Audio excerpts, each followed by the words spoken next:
আসন্ন মার্কিন প্রেসিডেন্ট নির্বাচনে হেরে গেলে ২০২৮ সালের নির্বাচনে আবার অংশ নেওয়ার সম্ভাবনা নাকচ করেছেন ডোনাল্ড ট্রাম্প। গতকাল রোববার প্রচারিত এক সাক্ষাৎকারে মনোভাব প্রকাশ করেন যুক্তরাষ্ট্রের আগামী প্রেসিডেন্ট নির্বাচন রিপাবলিকান পার্টির এই প্রার্থী।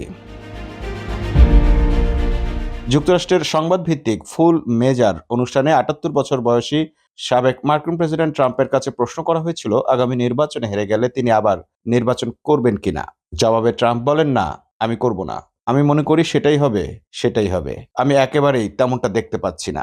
ধনকুবের ট্রাম্প অবশ্য আগামী ৫ নভেম্বরের নির্বাচনে সফল হওয়ার আশা করছেন। তিনি বলেন, আশা করি আমরা খুব সফল হতে যাচ্ছি।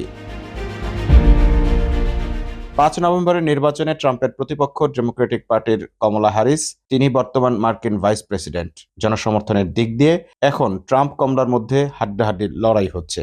আগামী নির্বাচনে ডেমোক্রেটিক পার্টির হয়ে লড়ার কথা ছিল বর্তমান মার্কিন প্রেসিডেন্ট জো বাইডেনের। গত জুন মাসে ট্রাম্পের সঙ্গে নির্বাচনী বিতর্কে অংশ নিয়ে বাইডেন ধরাশায়ী হন। চাপের মুখে পরের মাসে তিনি তার প্রার্থিতা প্রত্যাহার করে কমলাকে সমর্থন দেন। এরপর ডেমোক্রেটিক পার্টির প্রতি মার্কিন ভোটারদের সমর্থন বাড়তে দেখা যায়। ২০২০ সালের নির্বাচনে বাইডেনের কাছে হেরে যান তৎকালীন মার্কিন প্রেসিডেন্ট ট্রাম্প, কিন্তু তিনি তার পরাজয় মেনে নিতে অস্বীকৃতি জানান। নির্বাচনের ফলাফলে চুরি করা হয়েছে দাবি করে তিনি তার সমর্থকদের উত্তেজিত করেন। নির্বাচনের ফলাফল নিয়ে নানা ষড়যন্ত্র তত্ত্ব ছড়ায়।